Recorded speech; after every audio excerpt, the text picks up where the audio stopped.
আসসালামাইকুম গাইস, আজকে আমি শীতের পিঠাপুলি করার জন্যে দুধে ভেজানো পুলি পিঠা সেটার জন্য আমি আয়োজন করেছি।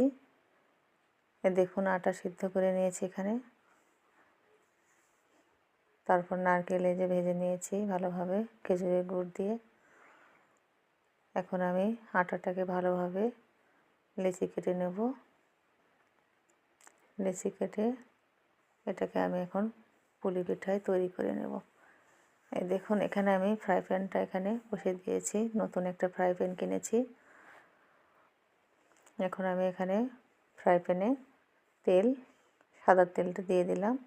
এখন একে একে সব পিঠাগুলো এখানে দিয়ে দেব এবং সবগুলো বাদামি আকারে ভেজে নেব সুন্দরভাবে।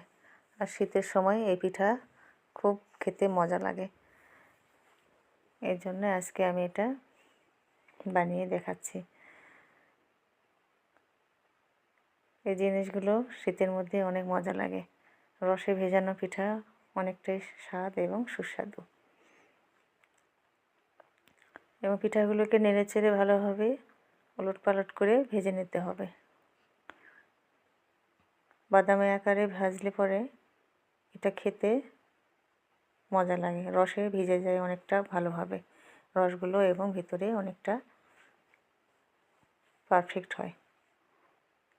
দেখুন, এই যে কীভাবে ভাজছি আমি, এইভাবেই ভাজার চেষ্টা করবেন।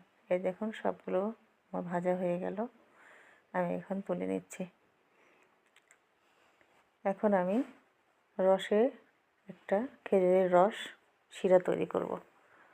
এখানে আমি 1 কেজির মতো খেজুরের গুড় নিয়ে এখানে রস তৈরি করছি। এখানে তেজপাতা, সাদা মশলা, দারচিনি এগুলো আমি দিয়ে দিয়েছি।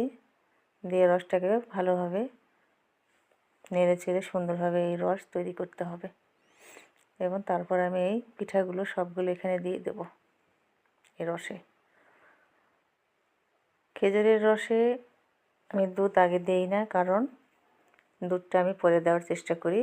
খেজুরের রসে যখন দুধটা দেওয়া হয় তখন অনেক সময় ফেটে যায়। এই জন্য আমি দুধটা আলাদাভাবে 1.5 কেজির মতো গরম করে ভালোভাবে রেখেছি, যা এটা পিঠা দেওয়ার পরে ছেড়ে দেব। সম্পূর্ণ পিঠাগুলো দেওয়া হয়েছে। এখন আমি দুধগুলো এখানে ঢেলে দেব।